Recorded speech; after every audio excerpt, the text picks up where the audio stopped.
Symbols are funny. Every symbol has more than one meaning.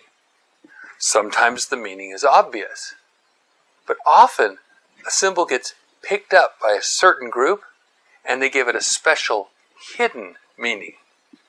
But it only has meaning to them, not to everyone else. Take the letter G in the center of the Masonic square and compasses. What does it stand for? It depends on who you are. Some say it simply means God, or maybe short for Grand Architect of the Universe, the GAO2U. Some say Gnosis, Greek for knowledge. And I'm not saying that any of these interpretations is wrong.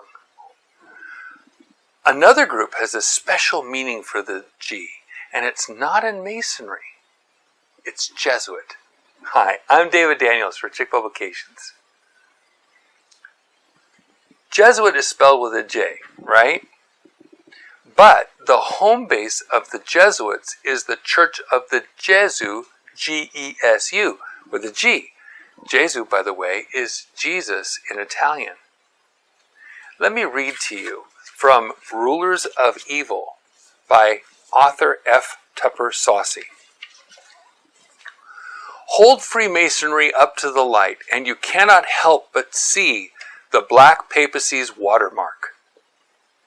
Isn't it reasonable, given the circumstances, that the G in the center of the familiar Masonic emblem represents the initial of Jesu, the residence of the Black Popes, at the Jesuits' world headquarters in Rome? Freemasons wouldn't suspect this, nor would Jesuits. It would be information reserved uniquely to the unknown superior, who shares what he knows with no one.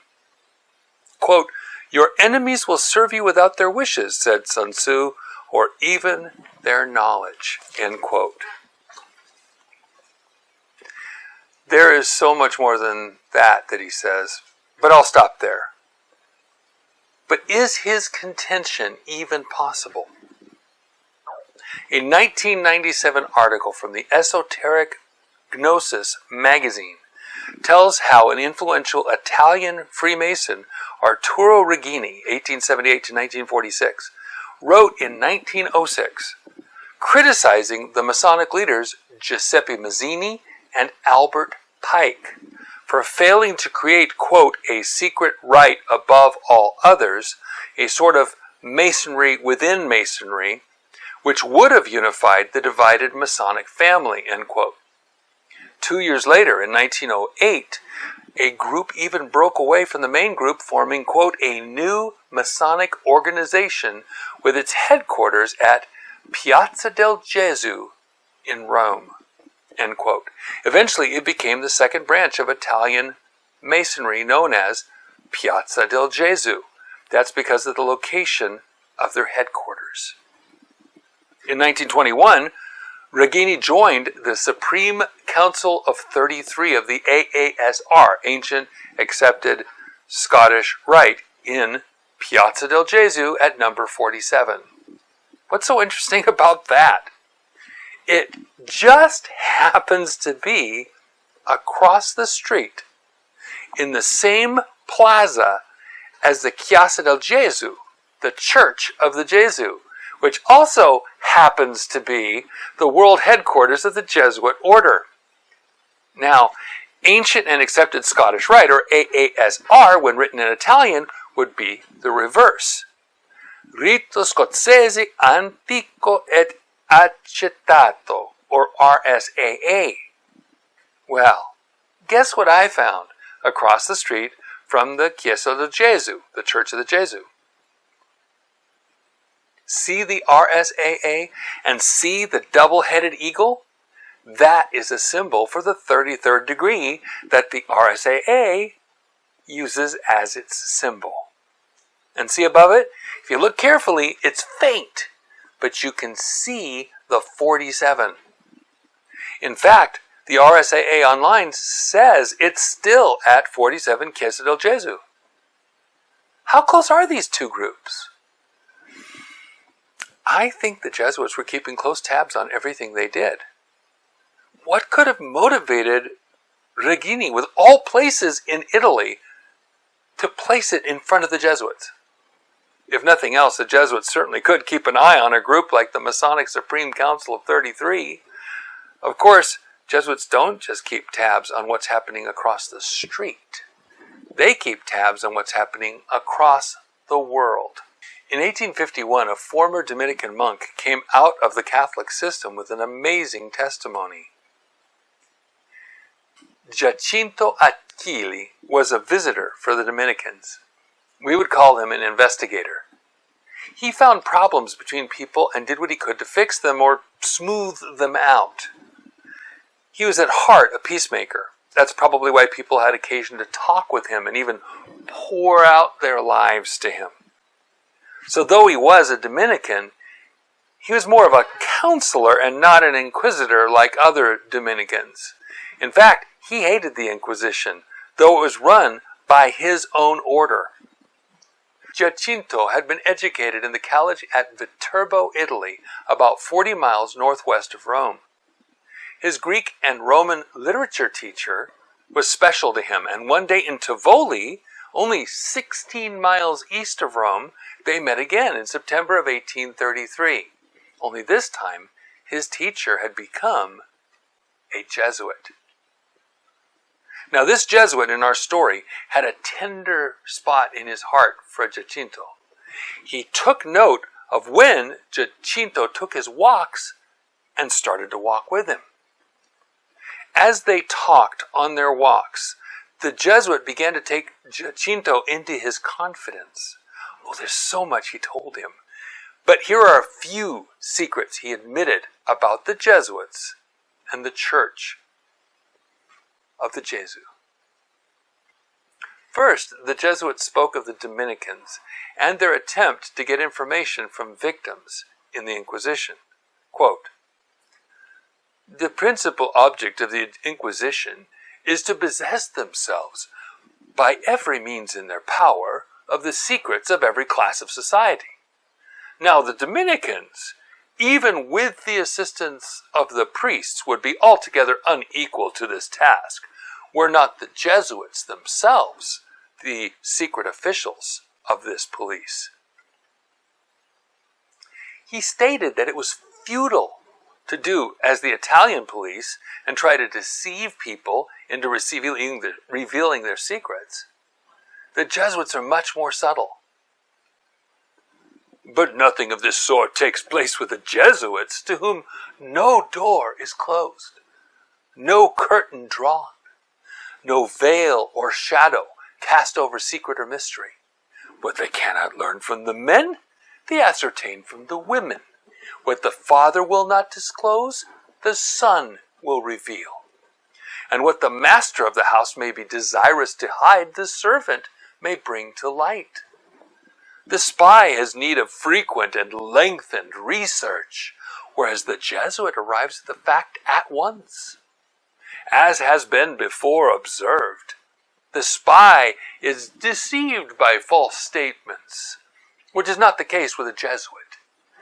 The confessional leads to many interesting discoveries, and where this is insufficient, much is learned even from the children in the schools. People who think they're doing good by confessing and answering questions to a priest are actually doing intelligence work for them. This information is compiled, and the means of acquiring this intelligence is the simple confessional booth. How much more when the person to whom one confesses is a highly skilled and trained Jesuit? But next we learn what happens at the Church of the Jesuit, the heart of the Jesuit order in Rome. You know the Church of the Jesuit. Every morning at break of day, as the doors are opened, 12 reverend fathers ascend the steps of the sacred edifice, dressed in their robes and surplices, and seat themselves in their chairs of confession. At that early hour, who are they who present themselves to give an account of their sins? Servants of both sexes, and all the old men and women who are stirring betimes in the morning. shopkeepers and work people. In short, all those who are better acquainted with other people's business than their own. So that in less than an hour, all the transactions and gossip of the city are related at these 12 confessionals, from whence, at the termination of the audience, they're taken home, as you may imagine, to be examined, discussed, and with due caution, registered as cases of conscience, etc. I have long stated that the big temptation is for prayer chains to become gossip chains. How much more would people freely confess to a priest whom they believe holds the keys for their souls to go to heaven? Just as they believe God knows everything, they also believe that the priests are right there, close to God. So confessing to the one, the priest, is like confessing to the other, the Lord.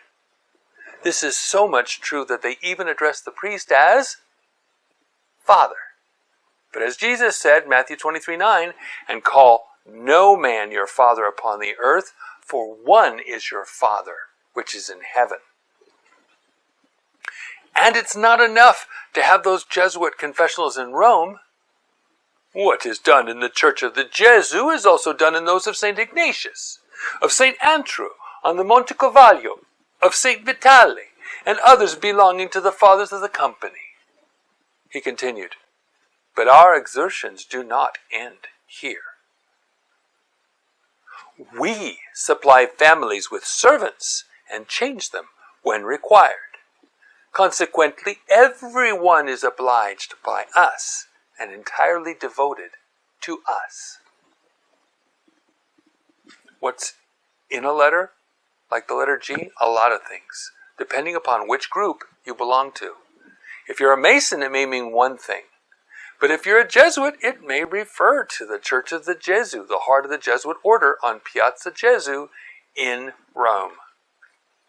It would take a lot of chutzpah for a Freemason to put what he considered their Supreme Council of 33 across the street from the world headquarters of the Pope's private army. So is it possible that the Jesuits were secretly running at least some of the Masonic order? Sounds pretty likely to me. What do you think? The Jesuit is the heart of a lot of things, including intelligence. But their spies don't have to torture, like the Inquisition, or deceive, like some police and other agents. They get their information freely told them by means of private confessions. And information, knowledge, is power. Where do you suppose all that information goes? Remember these books, those books that the Jesuits keep, that Jacopo found in the House of First Probation? If not, watch Jesuits Parts 1 and 2. You'll see how well the Jesuits work out in the field in the next video. Until then, God bless you and have a wonderful day.